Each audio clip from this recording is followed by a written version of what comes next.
প্রিয় দর্শক, আসসালামু আলাইকুম। ডিটুকে ব্যাকগ্রাউন্ড অনুষ্ঠান থেকে আপনাদেরকে স্বাগত জানাচ্ছি। আমি শামীম চৌধুরী, সংযুক্ত আরব আমিরাত থেকে। আমাদের আলোচ্য বিষয়টি ছিল আদালতের রায়ের আলোকে আগামী ডেস্টিনি। কেমন হবে আগামী ডেস্টিনি, সেই রায়টি কেমন, সেই রায়ে কি বলা আছে, সামগ্রিক বিষয় নিয়ে আলাপ করছেন। আমাদের সাথে আছেন আদালত কর্তৃক বোর্ডের নিয়োগকৃত সম্মানিত সিওও এবং চিফ কোঅর্ডিনেটর ডেস্টিনি 2000 লিমিটেড জনাব মোহাম্মদ আশরাফুল আমিন। আশা করছি শেষ পর্যন্ত বিষয়টি আপনি দেখার চেষ্টা করবেন এবং এই প্রোগ্রামটি সকল ডিস্ট্রিবিউটর বিনিয়োগকারীর স্বার্থে সবার মাঝে আমরা বেশি বেশি শেয়ার করে দিব। চলুন তাহলে আমরা দ্বিতীয় পর্ব এবং শেষ পর্ব আমরা দেখি। জনাব আশরাফুল আমিন, আমরা এখন আর অভিযোগের পাতায় আমরা থাকবো না, আমরা একটু সামনে আগাই। আমার মনে হয় সেই কথাগুলো আমাদের দর্শকদের জন্য খুবই গুরুত্বপূর্ণ। সেটা হচ্ছে আমাদের আদালতের যে রায় সংক্রান্ত বিষয়ে আমি দু একটা বিষয় একটু জানতে চাচ্ছি আপনার কাছে। সেটা হচ্ছে প্রথমত এই রায়ের প্রেক্ষাপটটা কি, এই বিষয়ে আপনি একটু বিশ্লেষণ করবেন প্লিজ। ধন্যবাদ। আপনি যে প্রশ্নটা করেছেন এটা অত্যন্ত গুরুত্বপূর্ণ একটা প্রশ্ন। অ্যাকচুয়ালি 173 রায় নিয়ে আমরা যারা কথা বলি, হ্যাঁ, একটা রায় আপনার খেয়াল করবেন, রায়ের দুইটি পার্ট, একটা হচ্ছে আদেশ আর একটা হচ্ছে আমরা যেটাকে বলি পর্যালোচনা, অবজারভেশন। ঠিক আছে? আর আরেকটা পার্ট কিন্তু গুরুত্বপূর্ণ, যেটা হচ্ছে যে যেই বিষয়গুলোকে মাথায় নিয়ে রায়টা বিচারক দেন।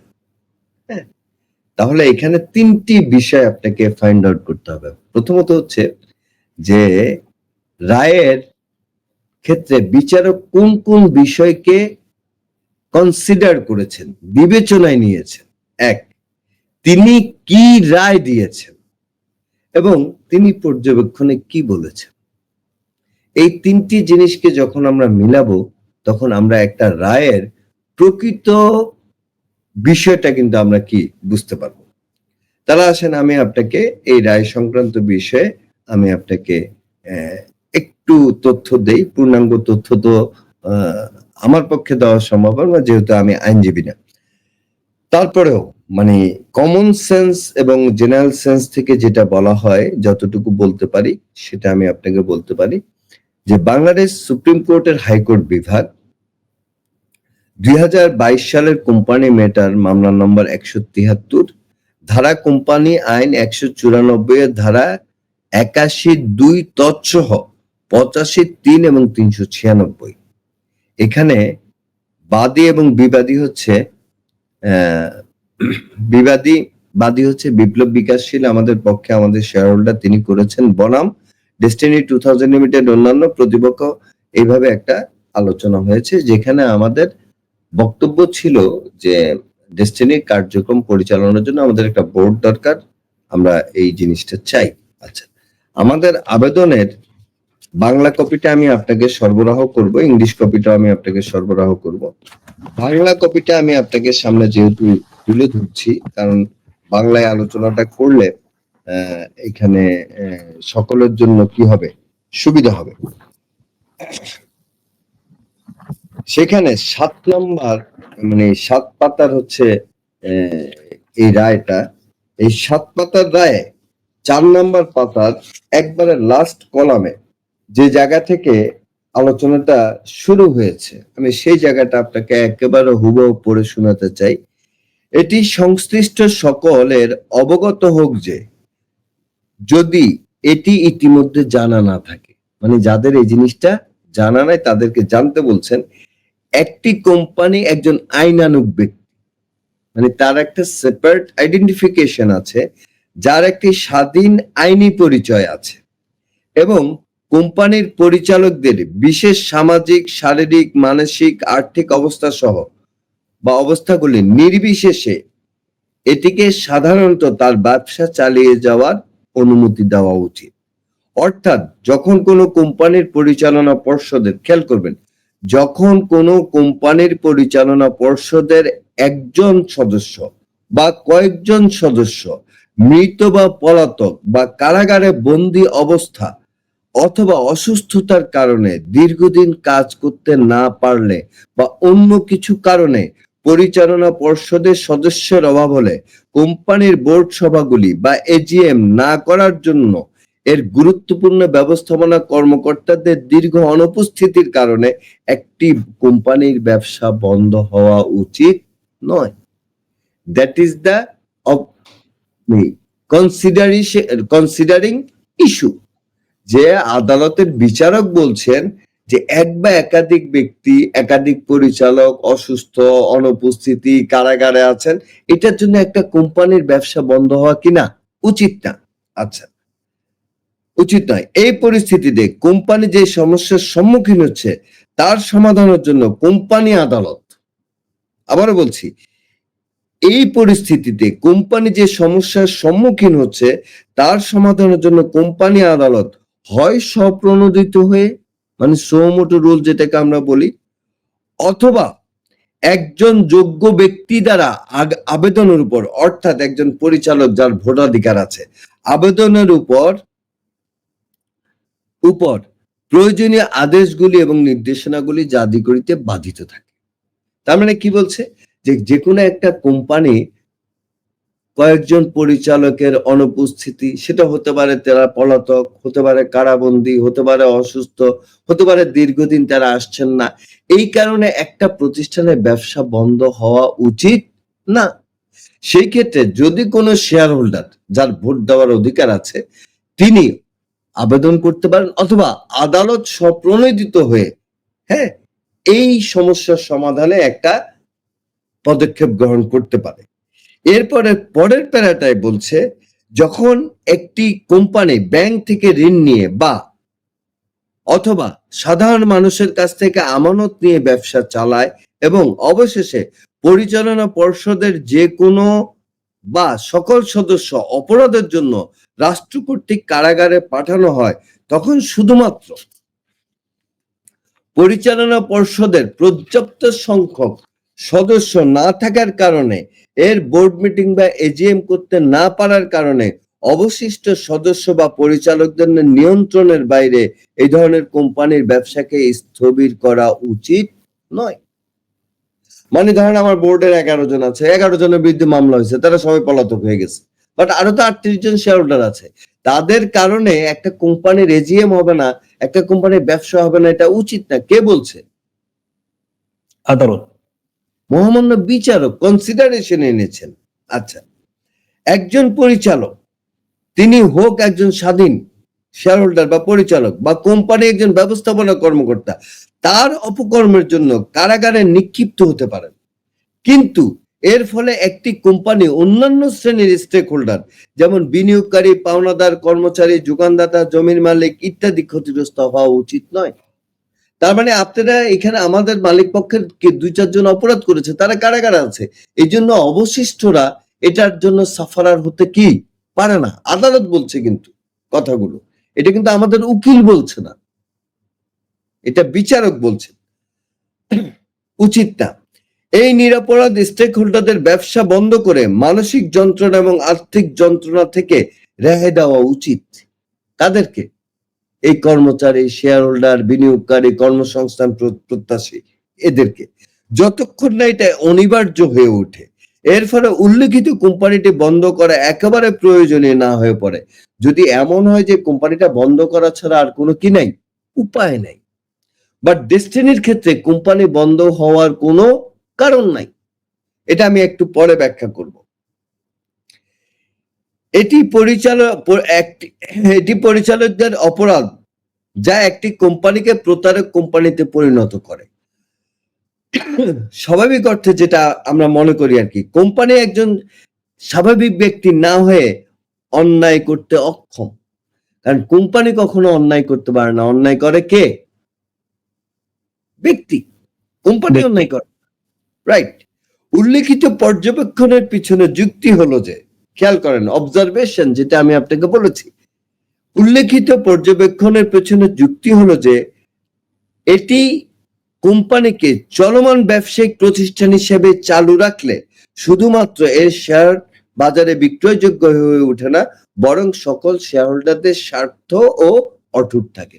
তার মানে কি বলছে, যে কোনো পরিস্থিতিতে যদি একটি কোম্পানিকে চলমান রাখা যায়, তাহলে সেখানে সকলের স্বার্থ অটুট থাকে। আমি আপনাকে বলি যে বাংলাদেশের বর্তমান প্রেক্ষাপট পরিবর্তনের কারণে আপনি খেয়াল করবেন এসালাম গ্রুপ বা ব্যাকসিনকো গ্রুপের শীর্ষ কর্মকর্তা কেউ গ্রেফতার হয়েছেন, কেউ পালিয়ে গেছেন, বাট কোম্পানিগুলোর কি কার্যক্রম বন্ধ আছে? ইভেন না, আপনি চলছে। বসুন্ধরার কথা চিন্তা করেন, বন্ধ আছে না? চলছে। কারণ যদি বন্ধ চলছে। হয়ে যায়, তাহলে কিন্তু এই জিনিসটা মানে এর সাথে সংশ্লিষ্ট ব্যক্তিরা কিন্তু কি হয়ে যাবে? হ্যাঁ, ক্ষতিগ্রস্ত হয়ে যাবে। ক্ষতিগ্রস্ত হয়ে যাবে। এখন আসেন শেষ রায় দেওয়ার আগের কথাটা বলছেন। সুতরাং এই দেশের বৃহত্তর স্বার্থ বিবেচনা করে, ইংলিশে কথাটা হচ্ছে hence the consider of greater interest of country, বিবেচনা করে এই আদালত বাংলাদেশ কর্পোরেট সেক্টরের ন্যায়পাল হিসেবে, বাংলাদেশ কর্পোরেট সেক্টরের ন্যায়পাল হিসেবে এই মত পোষণ করে যে যদি কোম্পানিকে দেশের অবসরপ্রাপ্ত উচ্চ সাংবিধানিক পোস্ট হোল্ডার বা সরকারি কর্মকর্তা, চার্টার্ড অ্যাকাউন্টেন্ট, ব্যারিস্টার, ব্যাংকার, অর্থনীতিবিদদের মধ্যখান থেকে কিছু অভিজ্ঞ এবং সৎ ব্যক্তিদের সহায়তায় তার স্বাভাবিক ব্যবসা পরিচালনা করার অনুমতি দেওয়া হয়, তাহলে স্টেক হোল্ডার তথা শেয়ার হোল্ডার, বিনিয়োগকারী, ঋণদাতা, কর্মচারী স্বার্থ আরো ভালোভাবে সুরক্ষিত হবে। তাহলে ইংলিশে যে কথাটা লেখা আছে সেই কথাটা হচ্ছে, ইংলিশ কথাটা লেখা আছে, আপনাকে আমি যে রায়টা পাঠিয়েছি সেই রায়ের আপনি খেয়াল করবেন যে 10 নম্বর পাতায় লেখা আছে, hence considering the greater interest of this country, this court of the corporate sector of Bangladesh, তারা মনে করে যে এই এই প্যারাটুকু আপনি স্ক্রিনে যখন এডিট করবেন আপনি যদি একটু দেখিয়ে দেন, বাংলাটাও আমি আপনার কাছে পাঠাবো, আপনি যদি দেখিয়ে দেন, তাহলে বিনিয়োগকারীদের বৃহৎ স্বার্থ সংরক্ষণের জন্য ডেস্টিনিকে তার স্বাভাবিক ব্যবসা পরিচালনা করার জন্যই কিন্তু এই বোর্ড গঠন করে দিয়েছে। এখন স্বাভাবিক ব্যবসা বলতে আমরা কি বুঝি? যাহা তিনি করেছেন বিগত দিনে, আগামী দিনেও তাহা তিনি করবেন, এটাই তো তার স্বাভাবিক ব্যবসা নাকি? সে তো বলে দেয় নাই যে আপনি এমএলএম করবেন না, সে বলে দেয় নাই যে আপনি এটা করতে পারবেন না, আপনি আগে যাহা করেছেন সেই কাজটাই আপনি করেন। এটার জন্য একটা বোর্ড গঠন করে দিয়েছে 16-19 সদস্য বিশিষ্ট। আচ্ছা, বোর্ড গঠনের পর খুবই গুরুত্বপূর্ণ বিষয় যেটা আপনার কাছে ইংলিশটা আছে, আপনি এই জিনিসটাকে হাইলাইটস করে আমি বলবো একেবারে পয়েন্ট টু পয়েন্ট আপনি স্ক্রিনে দেখিয়ে দিবেন। পরিচালনা পর্ষদের চেয়ারম্যানের প্রতি নির্দেশনা, এখানে দুই ভাগে নির্দেশনা প্রদান করা হয়েছে, একটা হচ্ছে চেয়ারম্যানের প্রতি আর একটা হচ্ছে পরিচালকদের প্রতি। আচ্ছা, চেয়ারম্যানের প্রতি নির্দেশনার প্রথম পার্টে প্রথম কথা বলছেন, আদালত নিযুক্ত চেয়ারম্যান এত দ্বারা 31 অক্টোবর 2022 তারিখ বা তার আগে কোম্পানি বোর্ড সভা তলব করবেন, বোর্ড সভা ডাকবেন। 31 আগস্ট 2022 মধ্যে তাকে বোর্ড সভা ডাকতে হবে। পরিচালনা পর্ষদ এই বোর্ড সভায়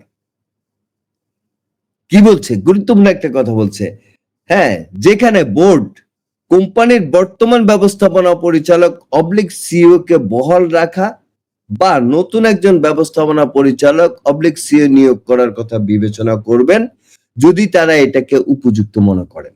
এখানে কিন্তু একটা ভুল ব্যাখ্যা বাজারে দেওয়া হচ্ছে। খেয়াল করেন, আপনি যদি বলেন যে এই বোর্ড হওয়ার পরে তো সমস্ত পদবি কি হয়ে গেছে, বিলুপ্ত হয়ে গেছে, রাইট? জি, রাইট, তো পূর্ব সমস্ত পদবি কি হয়ে গেছে, বিলুপ্ত হয়ে গেছে। আপনি জানেন যে কোম্পানি আইনে একজন ব্যক্তিকে একবারে সর্বোচ্চ কতদিনের জন্য ব্যবস্থাপনা পরিচালক হিসেবে নিয়োগ দেওয়া যায়? 5 বছরের জন্য নিয়োগ দিতে পারবেন। মানে তার নিয়োগকাল হবে 5 বছর, 5 বছর পর আবার তাকে নিয়োগ দেন, কত বছরের জন্য? 5 বছর। যখন এই বোর্ড সভাটা অনুষ্ঠিত হয় বিফোর 31 অক্টোবর, তখন আমাদের সাবেক কর্মকর্তা ব্যবস্থাপনা পরিচালক বলে কেউ ছিল না, ছিল কে? সিইও। কারণ ব্যবস্থাপনা পরিচালক হিসেবে রফিকুল আমিন সাহেব যখন কারাবন্দী হন 5 বছর পর তার কিন্তু ব্যবস্থাপনা পরিচালকের পদবিটা কিন্তু কোম্পানি আইন অনুযায়ী কি হয়ে গেছে, অটোমেটিক্যালি এটা ডিজলভ হয়ে গেছে। হুম। এবং পরবর্তীতে আমরা কোনো বোর্ড সভা করে পুনরায় ওনাকে 5 বছরের জন্য নিয়োগ প্রদান করিনি। রাইট। তাহলে তখন আমাদের চেয়ারম্যান যিনি ছিলেন বাংলাদেশের অত্যন্ত প্রথিতযশা বিচারপতি, তিনি কতটা নিরপেক্ষ ব্যক্তি সেটা হচ্ছে বর্তমান সরকারের একটা গুরুত্বপূর্ণ তদন্ত তিনি করছেন, যেটা সবচেয়ে আলোচিত। আপনি কি জানেন যে বিগত সরকারের সবচেয়ে আলোচিত বিষয় ছিল গুম খুন আয়নাঘর? হ্যাঁ, এই গুম খুন আয়নাঘরের যে তদন্ত কমিটি, সেই তদন্ত কমিটির প্রধান হচ্ছে আমাদের তৎকালীন প্রধান, আমাদের চেয়ারম্যান বিচারপতি অবসরপ্রাপ্ত মাইনুল ইসলাম চৌধুরী। এবং তিনি আইনি সকল কিছু বিচার বিশ্লেষণ করে দেখেছেন যে নিয়োগ দেওয়ার ক্ষেত্রে আদালতের নির্দেশনা যদি মানতে হয়, তাহলে সাবেক সিইও যিনি সদ্য কি হয়েছেন, সাবেক হয়েছেন, তাকে তিনি পুনরায় সিইও হিসেবে নিয়োগ দিয়েছেন। এটা কিন্তু প্রশান্ত ভূষণ বড়ুয়া নিয়োগ দেননি। আজকে আপনি যখন সোশ্যাল মিডিয়ায় দেখবেন, আপনি দেখবেন বারবার বলছে যে প্রশান্ত ভূষণ বড়ুয়া ফ্যাসিস্ট, হ্যাঁ, নিয়োগ দিয়েছেন। তাহলে আমার প্রশ্ন হচ্ছে যে সেই ফ্যাসিস্ট সরকার তো মাইনুল ইসলাম সাহেবকেও আমাদের চেয়ারম্যান হিসেবে নিয়োগ দিয়েছেন। সেই মাইনুল ইসলাম সাহেব তো সেই ফ্যাসিস্ট সরকারের সবচেয়ে অপকর্মের বড় জায়গাটা গুম খুন আয়নাঘরের তদন্ত করছে, তাই না? তো তিনি যেটাকে সমুচিত মনে করেছেন, তিনি যেটাকে আইনগতভাবে সঠিক মনে করেছেন, তিনি নিয়োগ দিয়েছেন। হ্যাঁ, আমাদের দুর্ভাগ্য যে সিইও সাহেব এখন কিছুদিন আগে অসুস্থতা জনিত কারণে মৃত্যুবরণ করেছেন। সেই পোস্টটা এখনো কি আছে? খালি আছে। হ্যাঁ, আমি আপনাকে জানাতে চাই যে ইনশাল্লাহ অল্প কিছুদিনের মধ্যে, অল্প কয়েকদিনের মধ্যেই আপনারা পত্রিকায় সার্কুলার দেখতে পাবেন যে আমরা সিইও নিয়োগের জন্য আমরা পত্রিকায় সার্কুলার দিচ্ছি। কারণ নিয়োগ বিধি অনুযায়ী এই ধরনের গুরুত্বপূর্ণ পদে নিয়োগ দেওয়ার জন্য নিয়োগ প্রক্রিয়া অনুসরণ করতে হবে এবং সেই অনুযায়ী আমরা নিয়োগ দিচ্ছি। তাহলে এখানে কিন্তু আমরা কাউকে আদালতের নির্দেশনা অমান্য করে বা ভুল কোনো প্রক্রিয়া অবলম্বন করে আমরা নিয়োগ দিইনি। এটা হলো আমাদের 1 নম্বর পয়েন্ট। 2 নম্বর পয়েন্টের আমি লাস্ট প্যারাটা আপনাকে পড়তে বলবো। লাস্ট অংশে বলছে চেয়ারম্যান এবং অন্যান্য পরিচালকদের দোষী সাব্যস্তকারী ও শাস্তি প্রদানকারী বিশেষ ট্রাইব্যুনাল কর্তৃক রায় এবং আদেশের একটা অনুলিপি চেয়ারম্যানকে সংগ্রহ করতে বলছেন। ঠিক আছে, যেটা এই যে এর আগে আমাদের যে রায়টা হয়েছে মাল্টিপারপাসে সংগ্রহ করতে বলেছেন। এবং সেই সাথে যখন দোষী সাব্যস্ত পরিচালকরা বিচারক আদালত কর্তৃক ঘোষিত তাদের নিজ নিজ সাজা খাটতে থাকবেন।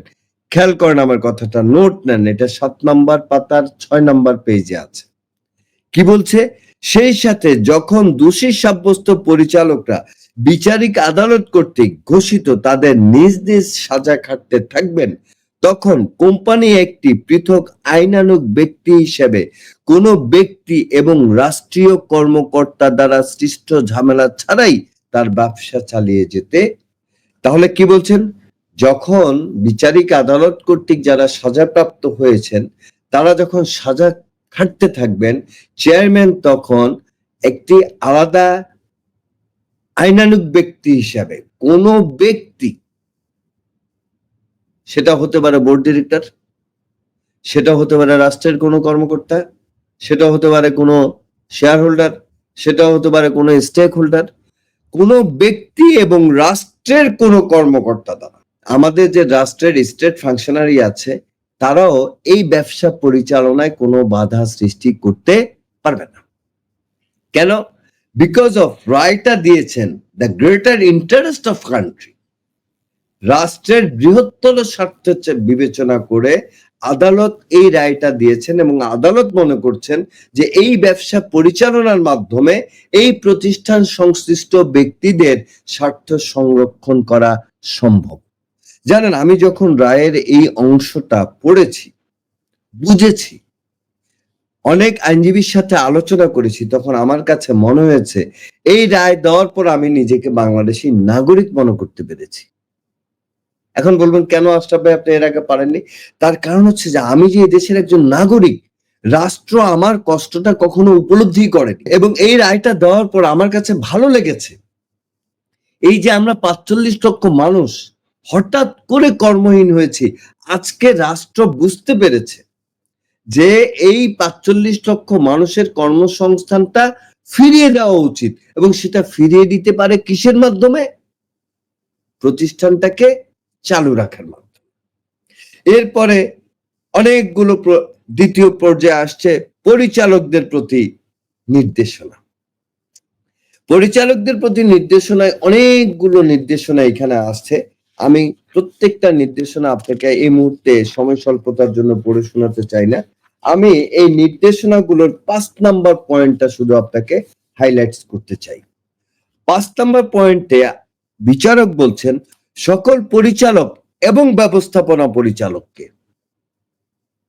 সকল পরিচালক এবং ব্যবস্থাপনা পরিচালককে আদালত নিযুক্ত চেয়ারম্যান কর্তৃক সময়ে সময়ে দেওয়া আদেশ নির্দেশগুলো মেনে চলার নির্দেশ প্রদান করা হয়। একটু বিশ্লেষণ করার দরকার আছে।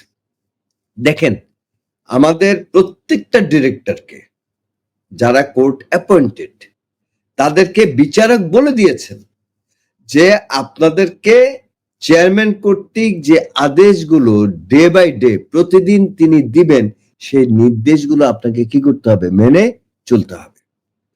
যদি কোনো পরিচালক এই নির্দেশ অমান্য করেন, তাহলে তিনি কিন্তু আদালতের রায় অমান্য করেছেন, এই মর্মে তার বিরুদ্ধে আদালতে অভিযোগ করার এখতিয়ার কিন্তু চেয়ারম্যান মহোদয়ের আছে। এবং সর্বশেষ আরো ৩টি গুরুত্বপূর্ণ বিষয় এই রায়ের উল্লেখ করে আমি আপনার কাছে সমাপনী বিশ্লেষণে যাব। দেখেন, এই রায়ে বাংলাদেশ ব্যাংক এবং দুদকের প্রতি নির্দেশনা দিয়েছে কে? আদালত। নির্দেশনা, ডাইরেকশন দিয়েছে দুদক চেয়ারম্যান এবং বাংলাদেশ ব্যাংকের গভর্নরকে কোম্পানির ব্যবসা পরিচালনার জন্য আদালত নিযুক্ত পরিচালনা পর্ষদকে আন্তরিকভাবে সহযোগিতা করার জন্য নির্দেশ প্রদান করা হলো। কাকে বলেছে? বাংলাদেশ ব্যাংকে, বাংলাদেশ ব্যাংকের গভর্নর এবং দুদকের চেয়ারম্যানকে। চেয়ারম্যানকে, রাইট। তাহলে আমাদের মেইন অপোনেন্টই হচ্ছে দুইজন। কে কে? বাংলাদেশ ব্যাংক এবং দুদক। সেখানে আদালত নির্দেশ দিয়েছে যে দুদকের চেয়ারম্যান এবং বাংলাদেশ ব্যাংকের গভর্নরকে কোম্পানি ব্যবসা পরিচালনার জন্য আদালত নিযুক্ত পরিচালনা পর্ষদকে আন্তরিকভাবে সহযোগিতা করার জন্য নির্দেশ প্রদান করা হলো। এখন আমাদের কিছু সমালোচনাকারী ভাই খুব গলা ফাটিয়ে বলেন আদালত তো এমএলএম করতে বলে নাই, আদালত তো এমএলএম করতে বলে নাই, আদালত ব্যবসা করতে বলছে। তা আমার তাদের কাছে প্রশ্ন, ভাই ডেস্টিনি কি ব্যবসা করত? ডেস্টিনি কি ব্যবসা করতে সেটা কি আদালত জানে না? সেটা কি বিচারক জানে না? আমাদের আর্টিকেলস মেমোরেন্ডাম এন্ড অ্যাসোসিয়েশনকে আদালতে জমা দেওয়া হয়নি? ডেস্টিনি বাংলাদেশের একটা আলোচিত কোম্পানি। আপনার অবগতির জন্য বলি, বাই ডকুমেন্টারি বাংলাদেশের সর্ববৃহৎ ডকুমেন্টারি মামলা হচ্ছে বিডিআর পিলখানার মামলা, যেখানে সাক্ষীর সংখ্যা এবং ডকুমেন্টসের দিক থেকে এটা হলো সর্ববৃহৎ মামলা এখন পর্যন্ত, ভবিষ্যতেরটা জানি না। এবং আপনাকে আরেকটা জিনিস অবগত করি, দ্বিতীয় বৃহত্তর মামলাটা হচ্ছে ডেস্টিনি মামলা। মানে এত সাক্ষী এবং এত ডকুমেন্টস, তাহলে আদালত কি জানে না ডেস্টিনি এমএলএম করে?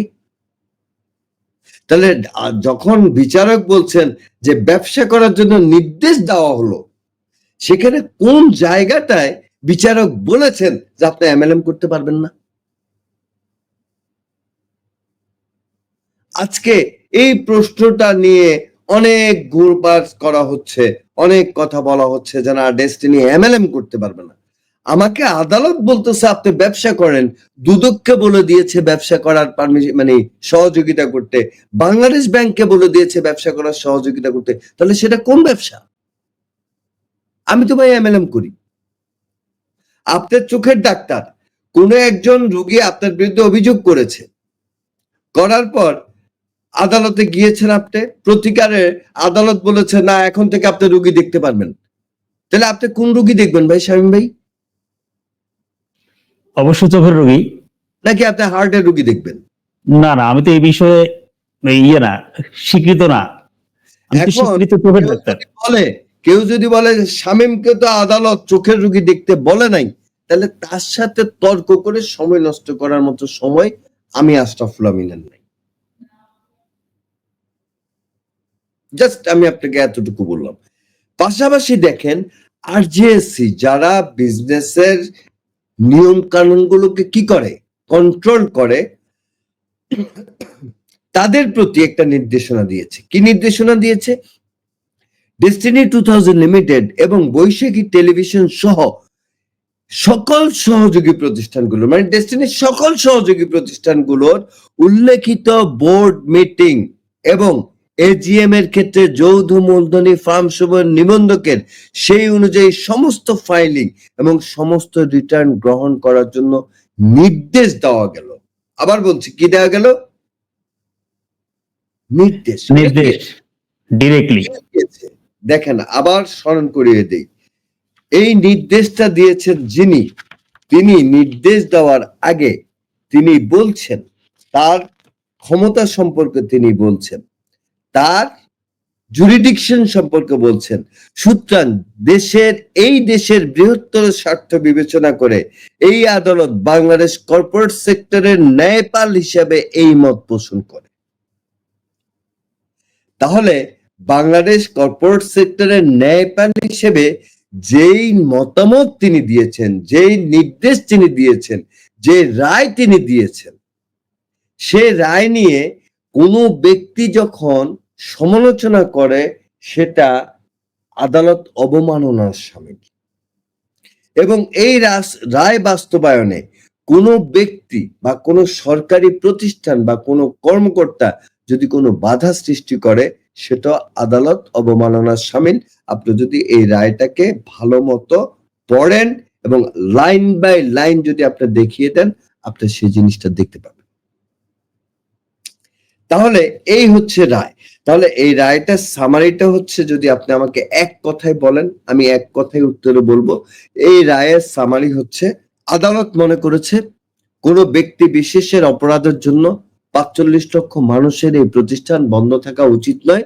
তাই প্রতিষ্ঠান সংশ্লিষ্ট কিছু শেয়ার হোল্ডার এবং কিছু অভিজ্ঞ ব্যক্তিকে সমন্বয় করে একটা বোর্ড তৈরি করে দিয়েছে এবং বোর্ড তৈরি করে দিয়ে এই ৪৫ লক্ষ মানুষের স্বার্থ সংরক্ষণের জন্য কাজ করার, ব্যবসা করার নির্দেশনা দিয়েছে। এবং এই ব্যবসায় প্রতিবন্ধকতা সৃষ্টি করতে পারে যে তিনটি প্রতিষ্ঠান, দুদক, বাংলাদেশ ব্যাংক এবং আরজেএসসি, এই তিনটি প্রতিষ্ঠানকে নির্দেশনা দিয়েছেন তারা যেন এই বোর্ডকে সহযোগিতা করেন। আমি মনে করি এই আদেশের মাধ্যমে আইনগতভাবে ব্যবসা করার ক্ষেত্রে আমাদের আর কোনো প্রতিবন্ধকতা নেই।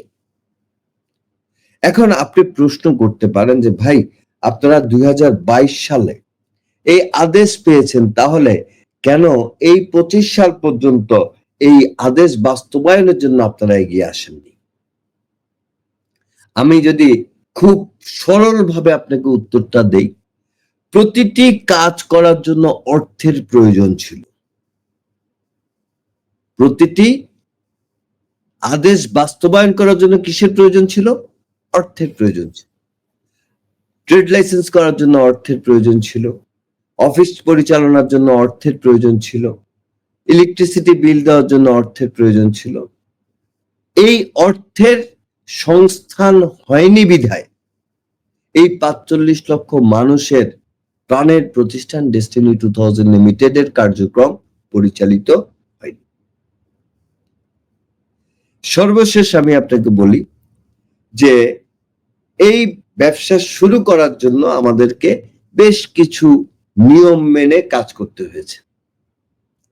এই কাজগুলো করার জন্য আমরা এগুলোকে বলি প্রি রিকুইজিশন, প্রাক প্রস্তুতি। প্রাক প্রস্তুতি কি? আমাদেরকে সার্ভার চালু করার জন্য ব্যবস্থা গ্রহণ করতে হয়েছে, আমাকে আমাদেরকে ব্যবসা আগামী দিনে কিভাবে হবে সেটার জন্য একটা বিপণন পরিকল্পনা তৈরি করতে হয়েছে এবং আরো অন্যান্য কর্মকাণ্ড পরিচালনা করতে হয়েছে। বোর্ড মিটিং 101, 2, 3 এই 3টি বোর্ড মিটিং এর রেজুলেশন আপনি সংগ্রহ করে নিতে পারেন। সেই 3টি বোর্ড মিটিং এর রেজুলেশনে আপনি দেখবেন 173 এর আদেশ এবং রায় বাস্তবায়ন করার জন্য যতগুলো সিদ্ধান্ত বোর্ডের নেওয়া দরকার প্রত্যেকটি সিদ্ধান্ত বোর্ড কিন্তু গ্রহণ করেছে, কিন্তু আর্থিক সংস্থান না থাকার কারণে বোর্ড কিন্তু সেই সিদ্ধান্তগুলো বাস্তবায়ন করতে পারেনি। আমরা কিছু শেয়ার হোল্ডার সেই আর্থিক জায়গাটায় আমরা প্রতিষ্ঠানকে সহযোগিতার জন্য আমরা আগ্রহ প্রকাশ করেছি। নাম বলছি আমি, কারণ আপনাদের এই নামটা জানা থাকা দরকার। 2013 সালের পর থেকে অনেক শেয়ার হোল্ডাররা অনেকভাবে প্রতিষ্ঠানের বিভিন্ন কাজে সহযোগিতা করার জন্য আর্থিক সহযোগিতা করেছে। আমি সেই সময়টার কথা বলবো না। আমি 2022 সালে আমি সম্পৃক্ত হওয়ার পরে, নতুন করে সম্পৃক্ত হওয়ার পরে যারা আর্থিকভাবে এই পর্যন্ত আমার ধারণা মতে, যদিও এখনো টোটাল অ্যাকাউন্টসটা কমপ্লিট হয়নি, হলে হয়তো আমি আপনাকে এক্সাক্ট ফিগারটা বলতে পারতাম, বাট আমি এখন পর্যন্ত বলতে পারি যে এখন পর্যন্ত মোর দেন 50 লাখ টাকা, মোর দেন 50 লাখ টাকা 173 এর রায়, আদেশ এবং রায় বাস্তবায়নের আনুষঙ্গিক কার্যক্রম পরিচালনার জন্য ব্যয় করা হয়েছে। এর মধ্যে যারা টাকা দিয়ে সহযোগিতা করেছেন, 1 লক্ষ টাকা দিয়ে যারা সহযোগিতা করেছেন, এদের মধ্যে আছেন জসিমউদ্দিন রানা, আহসানুল কবির বিপ্লব, জোবায়ের সোহেল, মাহবুব রহমান সুমন, জাকির হোসেন, ডেল্টা জাকির যাকে আমরা বলি, 1 লক্ষ টাকা করে সহযোগিতা করেছেন। বোর্ড ডিরেক্টরদের মধ্যে 2 জন সহযোগিতা করেছেন। একজন সহযোগিতা করেছেন 1 লক্ষ টাকা দিয়ে, তিনি হচ্ছেন সাইফুল আলম রতন। শেয়ার হোল্ডারদের মধ্যে আরো একজন 1 লক্ষ টাকা দিয়ে সহযোগিতা করেছেন, যিনি হচ্ছেন নেক্সাস জাহাঙ্গীর নামে আমরা যাকে চিনি, চিটাগাং আমাদের ট্রি প্লান্টেশনের যিনি এখন বর্তমান ব্যবস্থাপনা পরিচালক আছেন। অবশিষ্ট টাকার বৃহৎ একটা অংশ আমি দিয়েছি, আর গোফরানুল হক, সাইদুর রহমান এবং মেজবাউদ্দিন স্বপন বাকি টাকাটা দিয়েছেন। তো আপনি নিশ্চয়ই বুঝতে পারতেছেন যে অধিকাংশরাই কিন্তু 1 লক্ষ করে টাকা দিয়েছেন।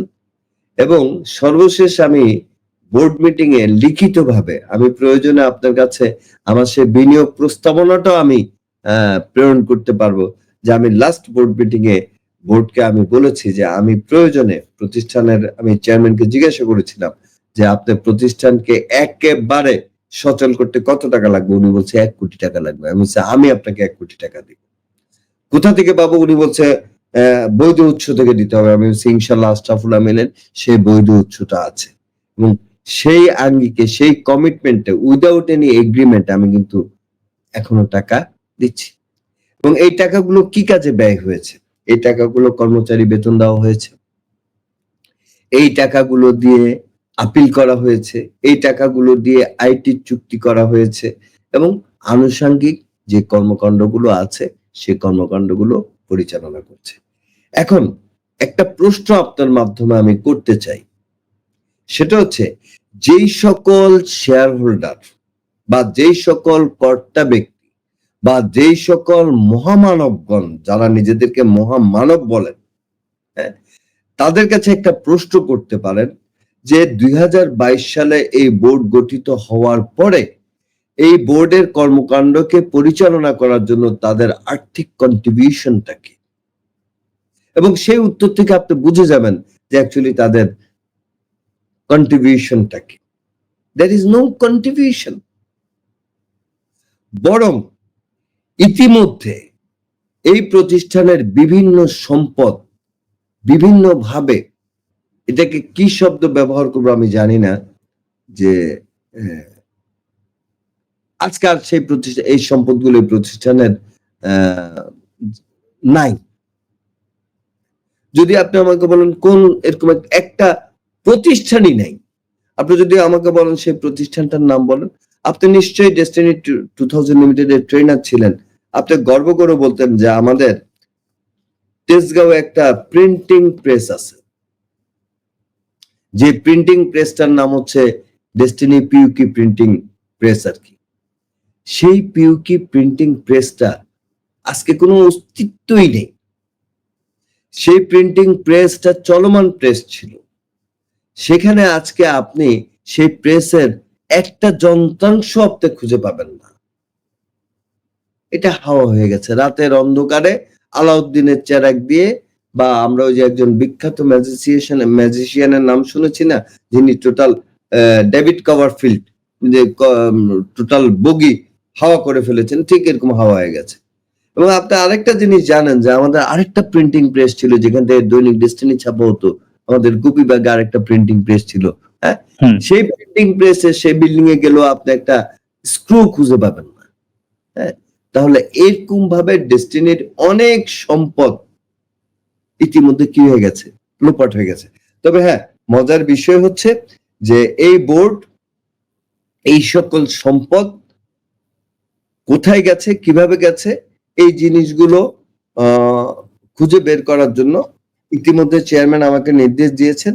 আমরা থার্ড পার্টি ইনভেস্টিগেশনের জন্য, থার্ড পার্টি মানে যেহেতু আমাদের মধ্যে অনেক সমস্যা, আমরা থার্ড পার্টি নিয়োগ করছি এবং আমাদের ডিস্ট্রিবিউটরদের বিনিয়োগে ক্রয়কৃত প্রতিটি সম্পদ নষ্ট হয়েছে বা আত্মসাৎ করা হয়েছে বা যা হয়েছে সেটা আমরা খুঁজে বের করে আমাদের ডিস্ট্রিবিউটরদের সামনে, বিনিয়োগকারীদের সামনে তুলে ধরাটা আমাদের নৈতিক দায়িত্ব। এবং আমি এটা আমার চেয়ারম্যান ব্যারিস্টার প্রশান্ত বড়ুয়া সহ শপথ করেছি যে প্রত্যেকটি অপরাধ, সেটা আশরাফুল আমিন করলে সেটা জনগণের সামনে আসবে, XYZ যেই করুক সেটা জনগণের সামনে আসবে। কারণ এই কোর্ট 45 লক্ষ মানুষের বিনিয়োগের এবং কর্মসংস্থান ফিরিয়ে দেওয়ার জন্য এই বোর্ডকে তৈরি করে দিয়েছে। সর্বশেষ আপনি প্রশ্ন করার আগে আরেকটা প্রসঙ্গ আমি আপনাকে বলে দিতে চাই। সেটা হচ্ছে যে আমরা মাঝে মধ্যে খুব মুখরোচক কিছু বক্তব্য শুনতে পাই।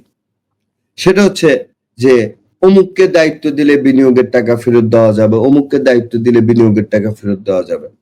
মিস্টার শামীম, আমি আপনার অবগতির জন্য বলছি, ডেস্টিনি 2000 লিমিটেড একটি লিমিটেড কোম্পানি, যে প্রতিষ্ঠানের মালিক হচ্ছে 49 জন। আপনি আমার সাথে একমত হবেন, আমি আবারও বলছি, চাইল্ডিশ মেন্টালিটি থেকে বের হয়ে আসেন,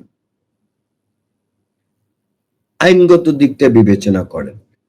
আমি যদি আপনাকে একটা প্রশ্ন করি, আপনার জানা মতে ডেস্টিনি 2000 লিমিটেড এর বিনিয়োগকারী কারা? বিনিয়োগকারী এখন তো অ্যাকচুয়ালি যারা ট্রি প্ল্যান্টেশন সহ, মাল্টিপারপাস সহ, তারপরে সবচেয়ে বড় বিষয় হচ্ছে আমি তো মনে করি 45 লক্ষ ডিস্ট্রিবিউটরের বিনিয়োগকারী। এটা তো শুধু টাকা বিনিয়োগ, শুধু ব্যাপার বিনিয়োগ না।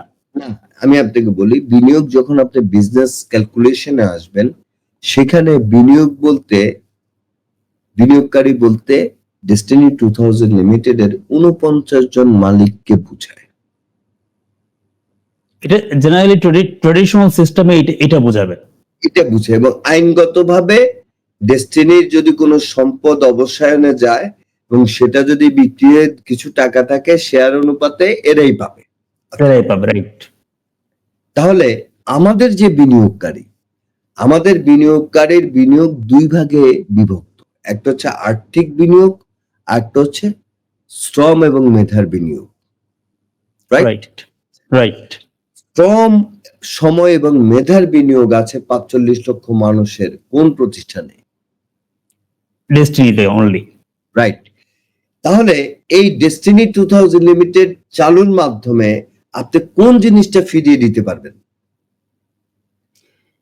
এই যে 45 লক্ষ মানুষের শ্রম, মেধা যে বিনিয়োগ করেছে, সময় বিনিয়োগ করেছে, রাইট, আপনি তাদের কর্মসংস্থান ফিরিয়ে দিতে পারবেন। রাইট। কিন্তু ট্রি প্ল্যান্টেশনের প্যাকেজের টাকা কিন্তু ডেস্টিনি থেকে আপনি দিতে পারবেন না। নো। মাল্টিপারপাসের প্যাকেজের টাকা কিন্তু আপনি ডেস্টিনি থেকে দিতে পারবেন না, কারণ ওই দুইটা আলাদা লিমিটেড কোম্পানি। রাইট। বিনিয়োগকারী বলতে আমরা যেটা বুঝি 7.5 লক্ষ, 8.5 লক্ষ, 17.5 লক্ষ যেটাই বলি, সেই বিনিয়োগকারী কিন্তু রয়েছে দুইটি প্রতিষ্ঠানের। কোন কোন প্রতিষ্ঠানের? আর্থিক বিনিয়োগকারী রয়েছে কয়টা প্রতিষ্ঠানের? দুইটা প্রতিষ্ঠানের, একটা হচ্ছে ট্রি প্ল্যান্টেশন লিমিটেড, আর একটা হচ্ছে মাল্টিপারপাস। রাইট। তাহলে ট্রি প্ল্যান্টেশন লিমিটেড এবং মাল্টিপারপাস কোঅপারেটিভ সোসাইটি লিমিটেডকে উদ্যোগ গ্রহণ করতে হবে তাদের কাছে যারা আর্থিক বিনিয়োগ করেছে সেই বিনিয়োগের টাকা যেন তারা বিনিয়োগকারীদেরকে কি দিতে পারে? ফেরত দিতে পারে। আমি এখানে অত্যন্ত আশাবাদী। ইতিমধ্যে জনাব রফিকুল আমিন সাহেব সিইও হিসেবে নিয়োগ পেয়েছেন ডেস্টিনি মাল্টিপারপাস কোঅপারেটিভ সোসাইটি লিমিটেডের। যেহেতু তিনি সিইও হিসেবে নিয়োগ পেয়েছেন, আমি মনে করি যে অচিরেই খুবই অল্প সময়ের মধ্যে মিরাকলি আমাদের মাল্টিপারপাসের বিনিয়োগকারীরা বিনিয়োগের টাকা ফেরত পাবেন। কারণ তিনি নিজে কারাগারে বের হয়ে বলেছেন, আমাকে দায়িত্বপ্রাপ্ত করা হলে আমি বিনিয়োগকারীদের টাকা ফেরত দিতে পারবো। তাহলে ইতিমধ্যে ওনাকে কিন্তু ট্রি প্ল্যান্টে কি বলে ডেস্টিনি মাল্টিপারপাস নিয়োগ দেওয়া হয়েছে, লিমিটেড থেকে কিন্তু ওনাকে নিয়োগ প্রাপ্ত করা হয়েছে এবং সেই ক্ষমতা বলে তিনি কিন্তু 24টি কোম্পানিতে কিন্তু তিনি তার কার্যক্রম পরিচালনা করার কি পাচ্ছেন? সুযোগ পাচ্ছেন। তো সবচেয়ে বেশি বিনিয়োগ কিন্তু আছে কার? এই মাল্টিপারপাস নাই। তাহলে আমি বলতে চাই যে প্রমাণ হয়ে যাক যে হ্যাঁ আমার যোগ্যতা আছে, আমি মাল্টিপারপাস কোঅপারেটিভ সোসাইটি লিমিটেডের আমি বিনিয়োগকারীদের টাকা আমি কি দিচ্ছি? ফেরত দিচ্ছি। আর ইনশাল্লাহ আমি এটাও বলবো যে আপনারা যাহা প্রত্যাশা করছেন সেই প্রত্যাশিত সময়ের আগেই ডেস্টিনি 2000 লিমিটেড তার বিনিয়োগকারীদের বিনিয়োগ ফেরত দিবে। কি বলছি? ডেস্টিনি ইয়েস, যে 45 লক্ষ ডিস্ট্রিবিউটর যারা বিনিয়োগকারী, রাইট। ডেস্টিনি 2000 লিমিটেড বিনিয়োগকারী হচ্ছে যারা সময়, শ্রম, মেধা দিয়ে এই প্রতিষ্ঠানের সাথে কর্মসংস্থানের জন্য যুক্ত ছিল। আমরা যদি তাদেরকে কর্মসংস্থানের সুযোগ তৈরি করে দিতে পারি তাহলে কি আমরা তাদের বিনিয়োগটা ফেরত দেওয়ার বা কাজে লাগানোর ব্যবস্থা করতে পারলাম না? রাইট। এবং আমি আপনাকে আশ্বস্ত করতে চাই, আল্লাহ রাব্বুল আলামিন যদি আমাদেরকে তৌফিক দান করেন, আপনি যে সময়টা চিন্তা করছেন সেই সময়ের পূর্বেই ইনশাল্লাহ ডেস্টিনি তার 45 লক্ষ মানুষের বিনিয়োগ ফিরে দিতে পারবে, মানে কর্মসংস্থান ফিরিয়ে দিতে পারবে। এবং ডেস্টিনি বোর্ড থেকে আমি একজন দায়িত্বশীল কর্মকর্তা হিসেবে ইতিমধ্যে ডেস্টিনি ট্রি প্ল্যান্টেশন লিমিটেডকে চিঠি দিয়ে অবগত করেছি যে আপনাদের সম্পদের হিসাব আমাদেরকে প্রদান করেন। তার কারণ হচ্ছে আপনি নিশ্চয়ই অবগত আছেন যে 2016 সালে একটা রায় হয়েছিল গাছ বিক্রি করে সেই টাকা দিয়ে বিনিয়োগকারীদের বিনিয়োগ ফেরত দেওয়ার। সুপ্রিম কোর্টের ফুল বেঞ্চ মাননীয় প্রধান বিচারপতি তৎকালীন জনাব সুরেন্দ্র কুমার সিনহা এই আদেশ দিয়েছিলেন এবং আমরা পরবর্তীতে পত্রপত্রিকায় এই আদেশের প্রেক্ষাপটে গাছ বিক্রির টেন্ডার নোটিশও আমরা দেখেছি এবং আমরা এই জন্য আমরা সেই টেন্ডারে আমরা দেখেছি যে যারা টেন্ডার দিয়েছেন তারা উল্লেখ করেছেন যে 22টি বাগানে কম বেশি 35 লক্ষ গাছ আছে। তা আমরা সেই গাছের হিসাবটা চেয়ে ডেস্টিনি বোর্ড থেকে আমরা ট্রি প্ল্যান্টেশন কর্তৃপক্ষকে ইতিমধ্যে চিঠি দিয়েছি এবং আমাকে যখন নিয়োগ প্রদান করা হয়েছে এই নিয়োগের মধ্যে সাবসিডিয়ারি কোম্পানিগুলো মানে ডেস্টিনির মালিকানাধীন যতগুলো কোম্পানি আছে সেই কোম্পানিগুলোর কার্যক্রম তদারকি করার রকম দায়িত্ব আমাকে দিয়েছে 173 রায়ের আলোকে এবং সেই অনুযায়ী আমি ট্রি প্ল্যান্টেশনের কাছে আমি হিসাবটা চেয়েছি এবং ট্রি প্ল্যান্টেশন আমাকে জানিয়েছে যে তাদের সার্ভার চালু করে এই গাছের হিসাব দিবে এবং সেই গাছের হিসাব পেলে আমরা তখন ডেস্টিনি ট্রি প্ল্যান্টেশন লিমিটেডের পক্ষেও আমরা একটা ডিক্লারেশন দিতে পারবো যে আমরা ট্রি প্ল্যান্টেশন কবে ডেস্টিনি বিনিয়োগকারীদের বিনিয়োগ ফেরত দিতে সক্ষম হবে।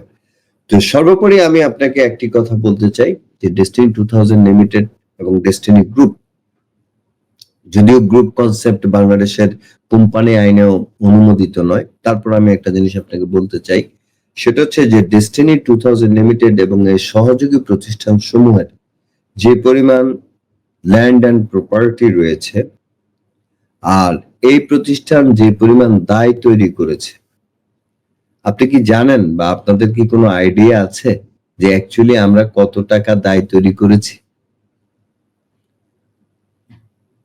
আসলে এটা আপনাদের জানার কথা না, আমি আপনাদেরকে সহযোগিতা করি। হয়তো আমার তথ্যটা 18-20 হবে। সেটা হচ্ছে আমার জানা মতে, যেহেতু আমি চিফ কোঅর্ডিনেটর ছিলাম, আমার জানা মতে 2001 সাল থেকে 2012 সাল পর্যন্ত ডেস্টিনি সকল প্রতিষ্ঠান মিলে তার আর্থিক লেনদেন মানে টাকা সংগ্রহ করেছে, সেখানে বিনিয়োগ বলেন, শেয়ার মানি বলেন, 5,300 কোটি টাকা। এই 5,300 কোটি টাকার মধ্যে 1,400 কোটি টাকা আছে share money multipurpose cooperative society limited.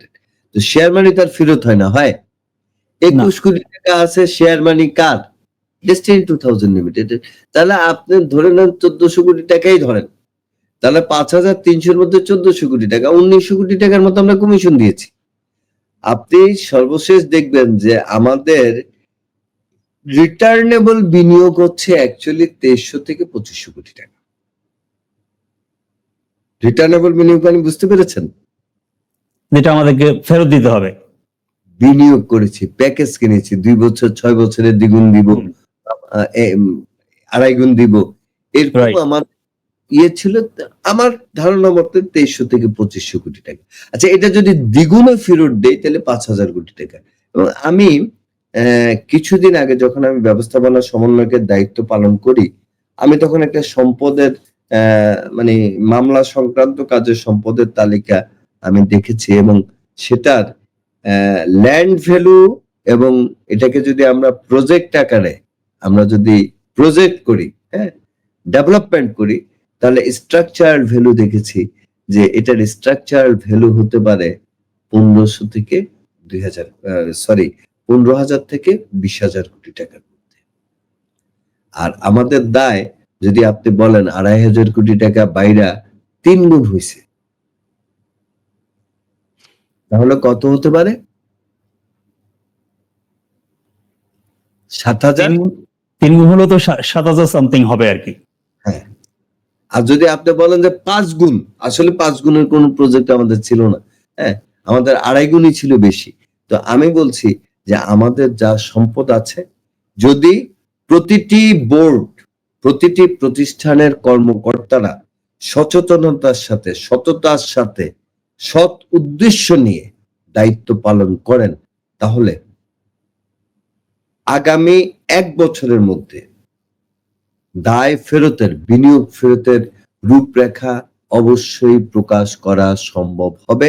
এবং আমি এতটুকু বলতে পারি যে ডেস্টিনি 2000 লিমিটেড সহ তার প্রতিষ্ঠানগুলোর সেই আর্থিক সক্ষমতা আছে যে বিনিয়োগকারীদের বিনিয়োগের টাকা লভ্যাংশ সহকারে ফেরত দেওয়ার।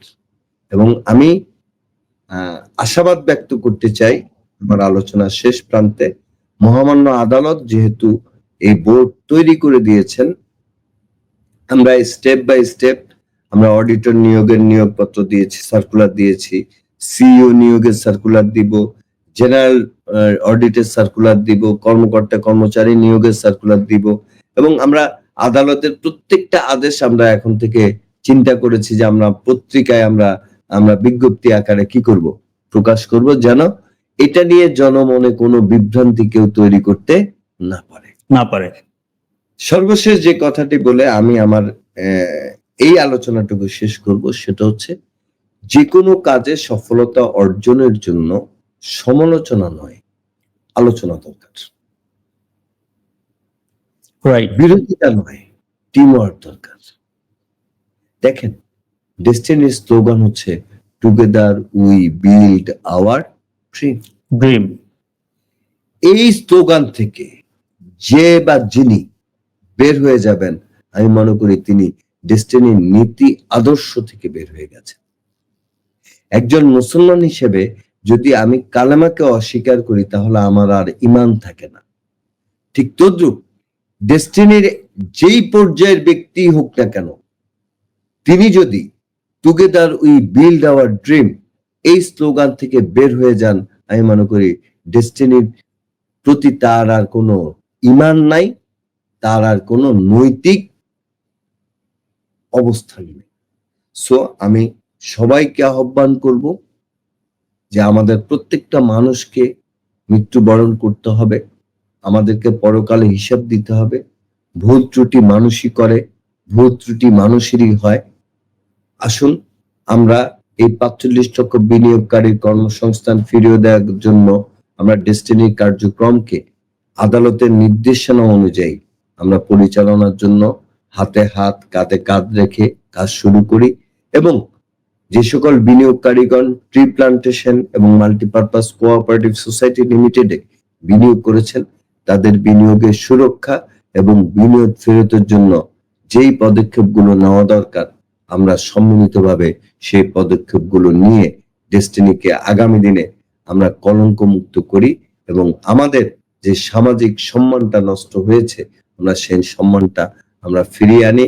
এবং শামীম ভাই, আপনার মতো আমাদের হাজার হাজার ডিস্ট্রিবিউটর জীবিকার তাগিদে আজ দেশের বাইরে অবস্থান করছে, তাদেরকে আবার আমাদের মাঝে ফিরিয়ে এনে আবার আমরা একসাথে স্লোগানে স্লোগানে ভরে তুলি together we build our dream. ধন্যবাদ আপনাকে। অনেক অনেক ধন্যবাদ জনাব আশরাফুল আমিন। আমি অনেকগুলো প্রশ্ন করার কথা ছিল এবারও, সেখানেও আপনি সবগুলো প্রশ্ন প্রায় নিয়ে আসছেন বললেই চলে। তো আমি দর্শকদের উদ্দেশ্যে একটু বলতে চাচ্ছি, সেটা হচ্ছে যে আমরা আজকে এই অনুষ্ঠানের মাধ্যমে বেসিক কিছু বিষয় তো আমরা জেনেছি, পাশাপাশি আদালতের যে রায়টা, এই রায় বাস্তবায়নের যে একটা প্রেক্ষাপট, এটা খুবই গুরুত্বপূর্ণ একটা বিষয়। কিন্তু এটা বুঝে না বুঝে, জেনে না জেনে আমরা অনেকেই বিভিন্ন রকম সমালোচনা, তারপরে বিভিন্ন রকম আমরা প্রচার করছি। এটা আসলে একদম ঠিক না। আজকে আমরা সবগুলা বিষয় কিন্তু জনাব আশরাফুল আমিনের মুখ থেকেই আমরা শুনেছি।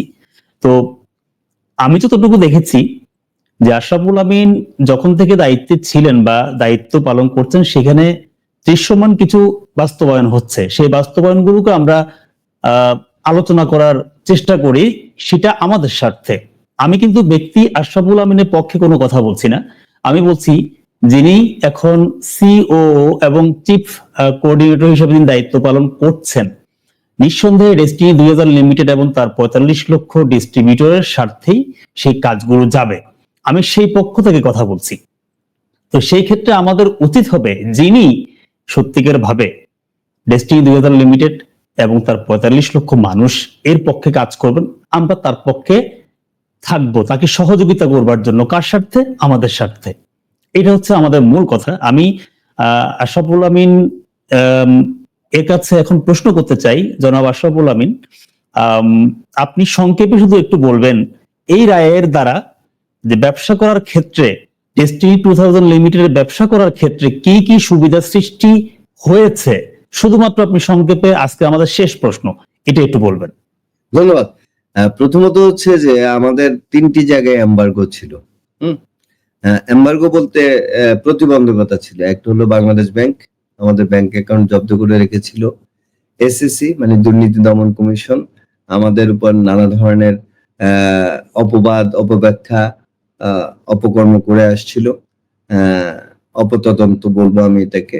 এবং আরজেএসসি যারা বিগত 13 বছর আমাদের কোনো কর্মকাণ্ডের ফাইল আপডেট তারা কি করেনি। এখন এই রায়ের মাধ্যমে এই 3টি প্রতিষ্ঠানের প্রতি একটা নির্দেশনা যখন আদালত দিয়েছে, তাহলে এই 3টি প্রতিষ্ঠান আমাদেরকে সহযোগিতা করতে আর কোনো বাধা থাকলো না। এক।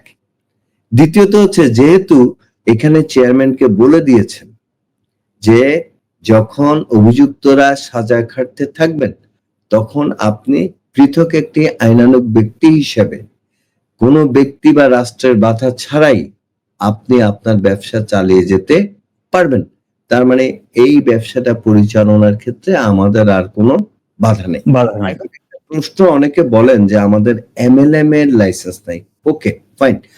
ইতিমধ্যে আমি আপনাকে জানিয়ে রাখি, এই বিষয়ে যখন একটা প্রশ্ন আসে তখন আমি আরজেএসির সাথে, আমি তখন ব্যবস্থাপনা সমন্বয়ক, আমি আরজেএসির কর্মকর্তাদের সাথে বসি এবং বসার পর আমি তাদেরকে বিষয়টা অবগত করি। করার পর তারা আমাকে বলেন যে আপনাদের যে আদালতের রায় আছে, আনঅফিসিয়ালি আদালতের রায়, মেবি তারপরে আপনাদের লাইসেন্স নেওয়াটা, আবেদন করাটা আপনাদের জন্য কি প্রয়োজন। মানে আমি কথাটাকে মানে খোলাখুলি বললাম না আর কি। তো Right. তখন বললাম যে ঠিক আছে, তাহলে আমি লাইসেন্সের বলে আমরা আবেদন গ্রহণ করি না। আমি কিছু, আমার আবেদন তো গ্রহণ করতে হবে, কেন? আদালতের নির্দেশনা আছে। তা আপনারা অনেকে হয়তো জানেন যে 27শে মার্চ লাস্ট কর্মদিবস ছিল। 25শে মার্চ আমরা লাইসেন্সের আবেদনটা আরজেএসি তে প্রদান করি এবং আরজেএসি আমাদের লাইসেন্সের আবেদনটা কি করেন? গ্রহণ করেন। তাহলে এমএলএম লাইসেন্সের আবেদন সংক্রান্ত যে বিষয়টা নিয়ে মাঠ গরম করা হচ্ছে, সে আবেদনটাও কিন্তু আমরা কি করেছি। এবং অনেকে বলছেন যে আমাদের আবেদন রিজেক্ট করা হয়েছে। না, আমাদের আবেদন রিজেক্ট করা হয়নি। আমাদের আবেদনের সময় আমরা তাদেরকে জানিয়েছিলাম যে 2013 সালেও আমরা আবেদন করেছি। সে আবেদন তারা রিজেক্ট করেছে। তারপরে আমরা আপিল করেছি, রিট করেছি। এখন আরজেএসি আমাদের কাছে জানতে চেয়েছে যে এই রিটটা কোন অবস্থায় আছে, এটা আপনারা আমাদেরকে কি করেন? অবগত করেন।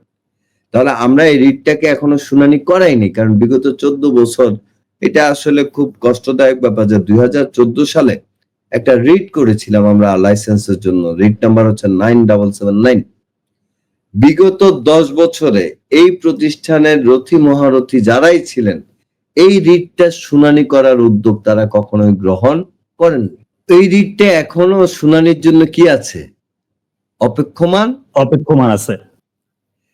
ইতিমধ্যে 15ই জানুয়ারি যখন আমাদের সমস্ত সম্পত্তি এবং ব্যাংক অ্যাকাউন্ট আবার বাজেয়াপ্ত হয়ে গেল, তখন আমরা আগে মনে করছি যে আগে ওই জিনিসটার একটা কি দরকার?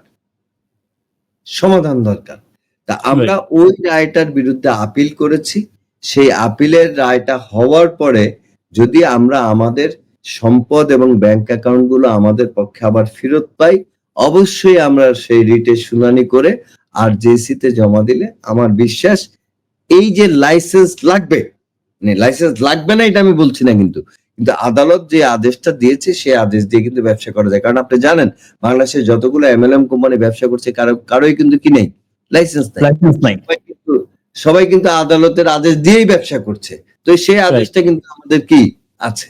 তাই আমি বলবো যে ব্যবসা করার জন্য যে প্রতিবন্ধকতাগুলো ছিল, সেই প্রতিবন্ধকতাগুলো এই রায়ের মাধ্যমে দূর হয়েছে।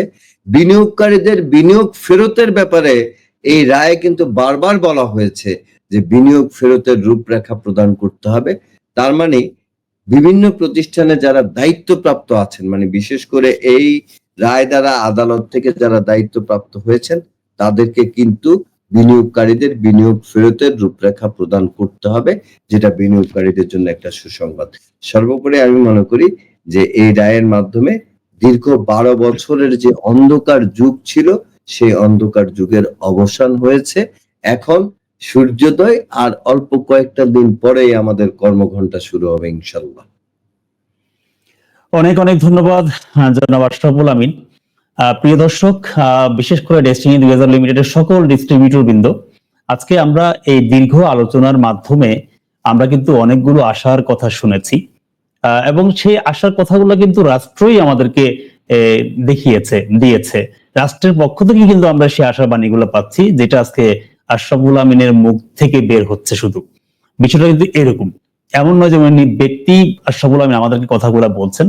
আমি বলবো প্রাতিষ্ঠানিকভাবে তিনি দায়িত্বে এখন আছেন, সেই জায়গা থেকে তিনি তার কথাগুলো বলছেন, যেগুলো আমাদেরকে সুযোগ দিয়েছে রাষ্ট্র বা আদালত। এটা আমাদের জন্য অত্যন্ত গুরুত্বপূর্ণ একটি বিষয়। তো সবগুলো বিষয় দেখেন আজকে কি বলে, প্রতিটা বিষয় উনি একদম সেপারেট করে কিন্তু এই বিষয়গুলা আলোচনা করেছেন। আমার মনে হয় আমরা যদি একটু কষ্ট করে কথাগুলো বোঝার একটু চেষ্টা করি, তাহলে আমরা যেই প্রশ্নগুলোর উত্তর খুঁজছি বা যারা প্রশ্নগুলোর উত্তর খুঁজে পাচ্ছি না, তাদের জন্য অনেক বেশি সহায়ক হবে। আমি বিশেষ করে আজকে ওনাকে অনেক বেশি ধন্যবাদ জানাবো, কারণ উনি অনেক ব্যস্ততার মধ্যে থাকেন, প্রচুর কাজ নিয়ে উনি সামনে আগাচ্ছেন, যার জন্য আজকে গভীর রাতে ওনাকে আজকে আমরা সামনে পেয়েছি, এবং ডিটোকে ব্যাকগ্রাউন্ড ওনার কাছে কৃতজ্ঞ।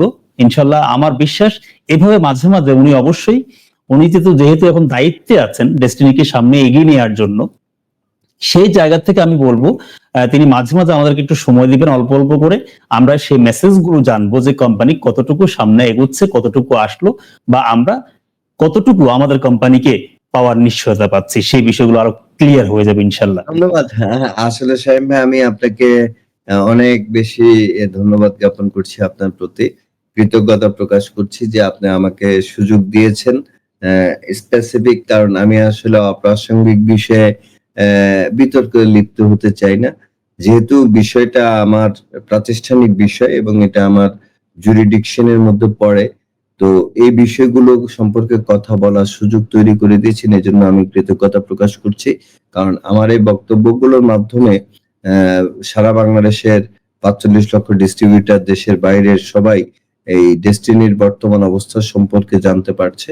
তো আমি পরিশেষে আপনার প্রতি অনেক কৃতজ্ঞতা প্রকাশ করছি। মহান রব্বুল আলামিনের কাছে আমি সাহায্য প্রার্থনা করছি যে আল্লাহ রব্বুল আলামিন যেন আমাকে সাহায্য প্রদান করেন, আমাকে যেন তার রহমতের মাধ্যমে জ্ঞান, গরিমা, ধ্যান ধারণায় এবং কর্মদক্ষতায় আরো প্রখর করে দেন, যেন আমি আমার উপর অর্পিত এই গুরু দায়িত্বটা আমি পালন করতে পারি।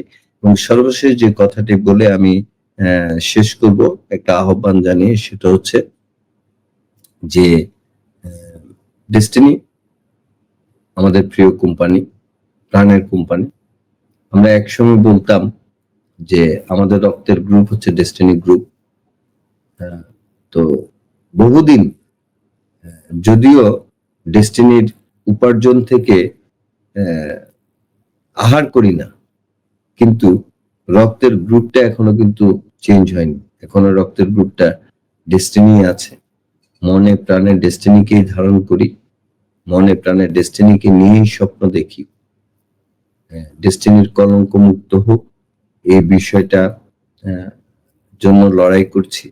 এবং সর্বশেষ আমি আপনাদেরকে বলবো যে আমি যখন 24শে আগস্টের পরে ডেস্টিনির এই প্ল্যাটফর্মে কাজ করার জন্য আসি, আমি প্রথম যে কাজটি করেছি সেটা হচ্ছে এই সরকারের মাননীয় প্রধান উপদেষ্টার নিকট আমি একটা আকুল আবেদন জানিয়েছি, এবং প্রধান উপদেষ্টার দপ্তরে সেটা আমি জমা দিয়েছি, সেটা রিসিভিং কপিও আমার কাছে আছে।